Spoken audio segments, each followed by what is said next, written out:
حضرت ابو ہریرہ رضی اللہ تعالیٰ عنہ سے روایت ہے کہ نبی کریم صلی اللہ علیہ وسلم نے ارشاد فرمایا،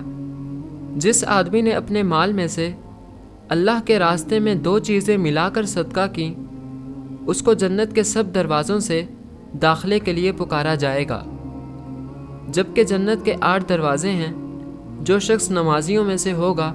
اس کو باب الصلاۃ سے بلایا جائے گا، اور جو روزے داروں میں سے ہوگا اس کو باب الریان سے بلایا جائے گا، جو صدقہ کرنے والوں میں سے ہوگا اس کو باب الصدقہ سے بلایا جائے گا، جو مجاہدین میں سے ہوگا اس کو باب الجہاد سے بلایا جائے گا۔ حضرت ابو بکر صدیق رضی اللہ تعالیٰ عنہ نے عرض کیا، یا رسول اللہ، ان میں سے لازماً کسی نہ کسی کو کسی دروازے سے بلایا جائے گا، کوئی ایسا شخص بھی ہوگا جس کو ان سب دروازوں سے بلایا جائے گا؟ آپ صلی اللہ علیہ وسلم نے ارشاد فرمایا، ہاں، اور میں امید کرتا ہوں کہ آپ ان میں سے ہیں۔